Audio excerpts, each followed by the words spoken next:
दोस्तों, एक बात हमेशा याद रखिएगा कि बदले की भावना से उठाया गया कदम किसी के लिए बेहतर नहीं होता है।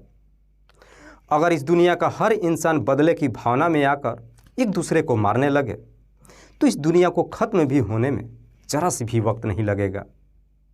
दरअसल आज की कहानी में इसी बदले की भावना में आकर एक व्यक्ति की हत्या तो कर दी जाती है, लेकिन पुलिस जब अपराधी को पकड़ करके थाने में लेकर आती है और जब उससे पूछताछ करती है तो व्यक्ति भी पुलिस वालों के ऊपर चीखते हुए कहता है कि अगर आप लोग अपना काम सही तरीके से किए होते तो शायद मुझे आज इस तरह का कदम नहीं उठाना पड़ता। वाकई में दोस्तों, आज की जो कहानी है ये आपको भी हैरान कर देने वाली है। नमस्कार, आदाब, मैं हसमुद्दीन और आप देख रहे हैं सफ़र क्राइम तक। दोस्तों, आज की जो सच्ची घटना मैं आपको सुनाने वाला हूँ, दरअसल ये घटना है उत्तर प्रदेश की।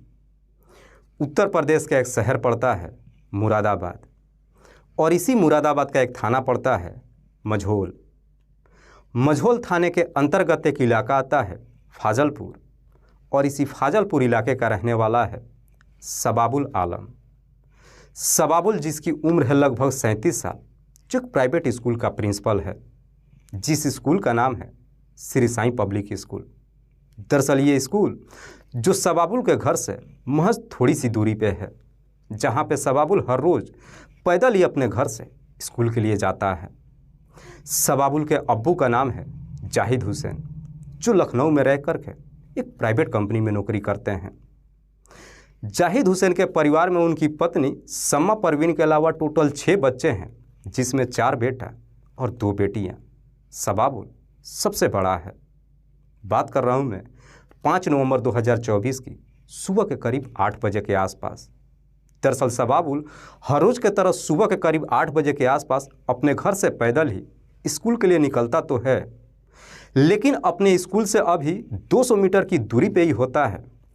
तभी पीछे से बाइक पे सवार होकर के 2 लड़के आते हैं और शबाबुल के कनपट्टी पे एक रिवॉल्वर सटा करके गोली चला देते हैं, जिसकी वजह से शबाबुल काफ़ी गंभीर अवस्था में वहीं पे गिर जाता है और वो दोनों लड़के मौके से फरार हो जाते हैं।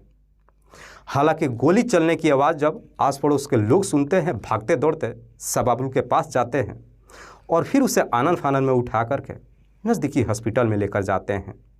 पर डॉक्टर जब शबाबुल को चेक करते हैं तो मालूम चलता है कि शबाबुल की रास्ते में ही मौत हो चुकी है।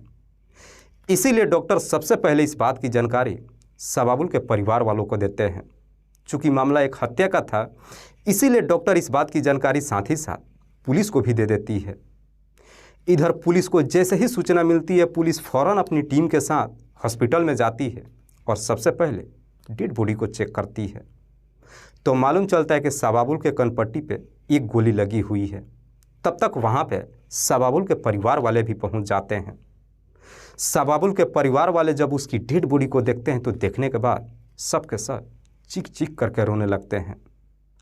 पुलिस सबसे पहले डेड बॉडी को अपने कब्जे में लेकर पोस्टमार्टम के लिए भेज देती है और फिर पुलिस अपनी टीम के साथ उस घटनास्थल पर चली जाती है जहां पे शबाबुल को गोली मारी गई थी। पुलिस जब घटनास्थल पर पहुंचती है, घटनास्थल की मुआयना करने के बाद जब वहां पे आस पड़ोस के लोगों से पूछताछ करती है तो लोग भी पुलिस वालों को यही जवाब देते हैं कि साहब 2 लड़के बाइक पे सवार होकर के आए थे, लेकिन दोनों ने अपने चेहरे को कपड़ों से ढक रखा था, इसीलिए हम उन्हें पहचान नहीं पाए।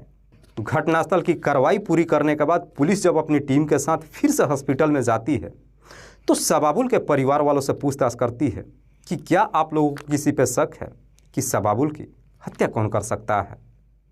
इस पे शबाबुल का छोटा भाई रियाजुद्दीन रोते हुए पुलिस वालों से कहता है कि साहब, हमें शक ही नहीं है बल्कि पूरा यकीन है। मेरे भाई की हत्या करने वाली कोई और नहीं बल्कि कविता राघव है। कविता, जिसकी उम्र है लगभग 40 साल के आसपास। दरअसल कविता के परिवार में सिर्फ उसके 2 बेटे हैं, जिसमें बड़े बेटे का नाम है शिवम और छोटे बेटे का नाम है शशांक। शिवम जो कि एक प्राइवेट कंपनी में नौकरी करता है और शशांक जो 10वीं क्लास की पढ़ाई करता है। कविता का पति जो पिछले कई सालों से कर्नाटक के जेल में बंद है। हालांकि रियाजुद्दीन जब कविता का नाम लेता है, पुलिस रियाजुद्दीन से इसकी वजह पूछती है। इस पर रियाजुद्दीन पुलिस वालों को जवाब देता है कि साहब कविता का एक और भी बेटा था जिसका नाम था प्रिंस। दरअसल प्रिंस जो मेरे भाई के स्कूल में 7वीं क्लास में पढ़ता था। एक दिन प्रिंस जब स्कूल से अपने घर पे गया तो अपने घर के अंदर ही गले में रस्सी लगा करके खुद को ख़त्म कर लिया। प्रिंस तो इस दुनिया से चला गया, लेकिन प्रिंस की माँ कविता को लगा कि उसके बेटे की मौत की वजह मेरा भाई है। इसीलिए वो बार बार मेरे भाई के नंबर पर फ़ोन करके उसे जान से मारने की धमकी दे रही थी। रियाजुद्दीन जब ये सारी बातें पुलिस को बताता है तो उसके बाद से पुलिस को भी कहीं ना कहीं रियाजुद्दीन के बातों में काफ़ी दम नज़र आता है।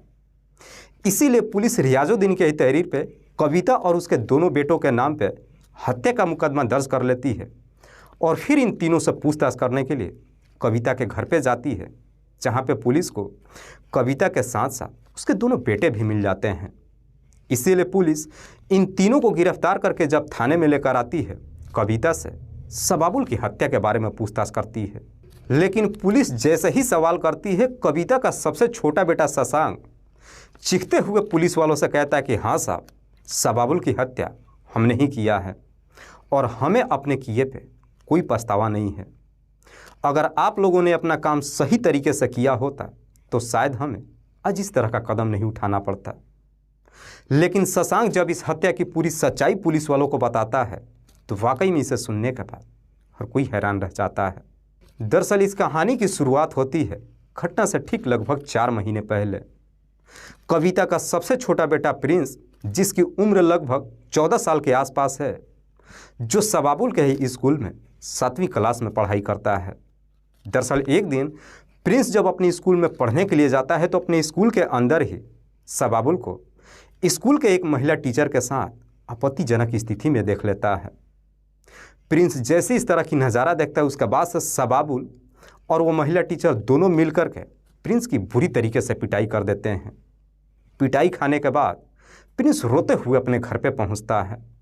लेकिन रोते हुए जब अपने घर पे जाता है तो उसकी माँ कविता इसकी वजह पूछती है कि आखिरकार तुम रो क्यों रहे हो।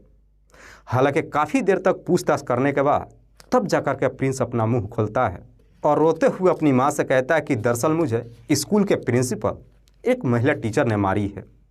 हालांकि कविता जब अपने बेटे से इसकी वजह पूछती है तो प्रिंस सारी कहानी अपनी माँ से बता देता है। लेकिन इस तरह की बातें जब अपनी माँ से कहता है, कविता को अपने बेटे के बातों पर यकीन नहीं होता है, क्योंकि कविता सबाबुल को पहले से ही जानती थी। कविता सोचती है कि सबाबुल ऐसा इंसान नहीं हो सकता है, बल्कि सबाबुल तो एक भला इंसान है। ज़रूर उसके बेटे ने कोई गलती की होगी, इसीलिए स्कूल में मार खाया है। इसीलिए कविता अपने बेटे को कोई जवाब नहीं देती है।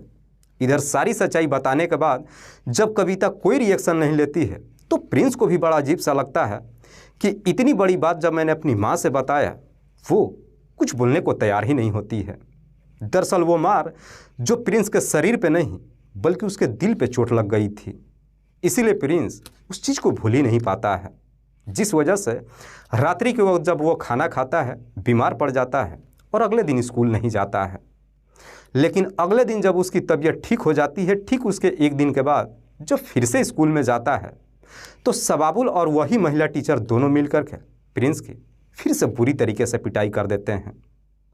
पिटाई खाने के बाद प्रिंस जब वापस अपने घर पे आता है तो रात्रि के वक्त इस बारे में अपनी माँ से कुछ भी नहीं बताता है, बल्कि जब अपने कमरे में जाता है तो अपने गले में रस्सी बांध करके अपनी जीवन लीला ही समाप्त कर लेता है।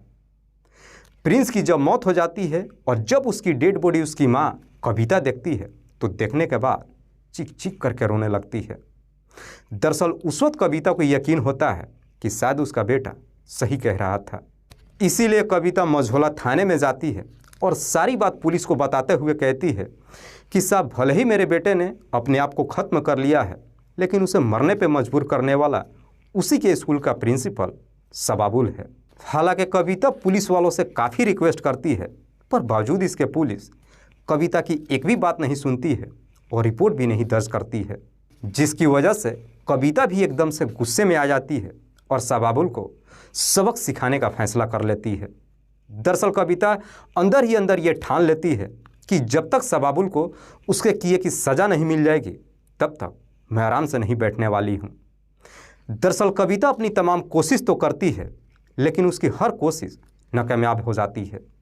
इसीलिए कविता हार थक करके कोर्ट का दरवाज़ा खटखटाती है और जब कोर्ट में अपील करती है तब जाकर के 21 मई 2024 को इसी मझौला थाने में सबाबुल के नाम पर मुकदमा दर्ज कर ली जाती है। हालांकि पुलिस रिपोर्ट तो दर्ज कर लेती है, लेकिन कुछ ही दिन के बाद अपना फाइनल रिपोर्ट भी सबमिट करते हुए कहती है कि सबाबुल निर्दोष है, जिस वजह से सबाबुल बच जाता है। सबाबुल जब बच जाता है इस चीज़ को कविता बर्दाश्त ही नहीं कर पाती है। दरअसल कविता के दिमाग में ये बार बार हंट करने लगता है कि सबाबुल के ही वजह से उसके बेटे ने अपनी जीवन लीला समाप्त कर ली है। दरअसल कविता इस चीज़ को बर्दाश्त ही नहीं कर पाती है कि जब उसका बेटा इस दुनिया को छोड़ के जा चुका है तो फिर उसका हत्यारा सबाबुल जिंदा क्यों है। कविता जब अपनी तमाम कोशिश कर लेती है, सबाबुल को जब कोई सज़ा नहीं मिलता है, आखिरकार कविता मजबूर होकर के सबाबुल से बदला लेने की ठान लेती है। उसके बाद से अब सबाबुल को मारने के लिए तरह तरह का तरकीब बनाने लगती है, जिसकी वजह से वो खुद भी परेशान रहने लगती है। दरअसल घटना से ठीक 10 दिन पहले एक दिन जब कविता का बड़ा बेटा ड्यूटी से अपने घर पे आता है तो अपनी माँ को काफ़ी परेशान देखता है। जब बड़ा बेटा शिवम इस बारे में अपनी माँ से पूछता है तो कविता रोते हुए अपने बेटे से कहती है कि मैं अपने छोटे बेटे प्रिंस को कैसे भूल जाऊं। सबाबुल की वजह से आज मेरा बेटा इस दुनिया में नहीं है। शिवम जब अपनी माँ से सवाल करता है कि आखिरकार तुम चाहती क्या हो, इस पे कविता अपने बेटे को जवाब देते हुए कहती है कि मैं चाहती हूँ कि तुम लोग सबाबुल को मार दो। हालांकि कविता जब अपने ही दोनों बेटों से सबाबुल को मारने के लिए कहती है तो शिवम भी अपनी माँ की हालत को देखते हुए ना चाहते हुए भी उसका ये काम करने के लिए तैयार हो जाता है। शिवम और उसका छोटा भाई शशांक सबाबुल को मारने के लिए फैसला तो कर लेते हैं, लेकिन यह काम उन दोनों के बस का नहीं था।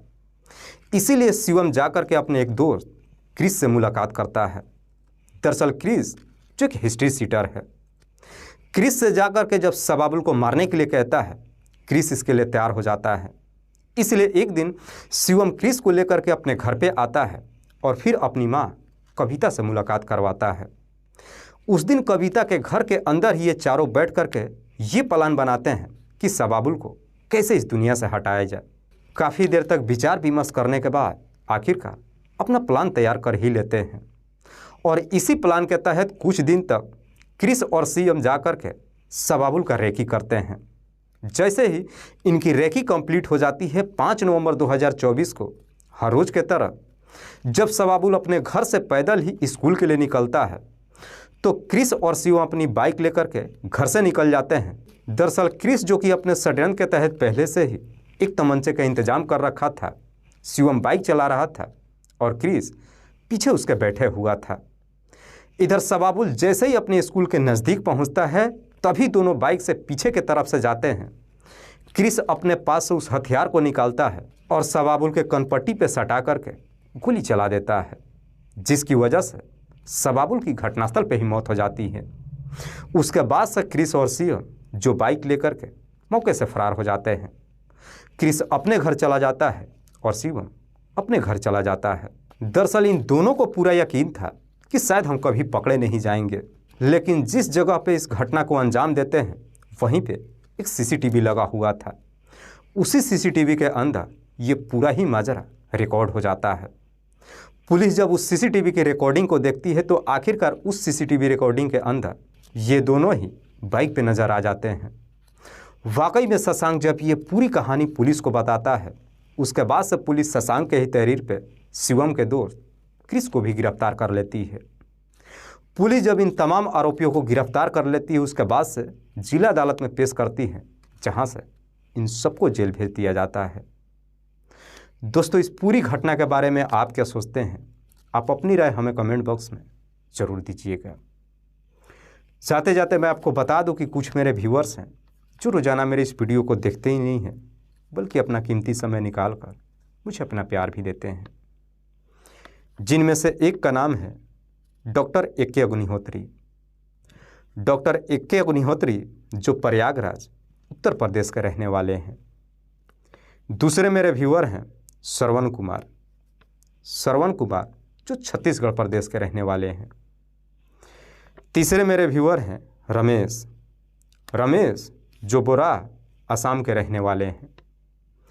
लास्ट मेरे व्यूअर हैं छगन दास। छगन दास जो खरना बांध जिला पाली राजस्थान प्रदेश के रहने वाले हैं। मैं आप तमाम व्यूअर्स को तहे दिल से शुक्रिया अदा करता हूँ। कल फिर मिलते एक और नई सच्ची घटना के साथ। तब तक के लिए जय हिंद, जय भारत।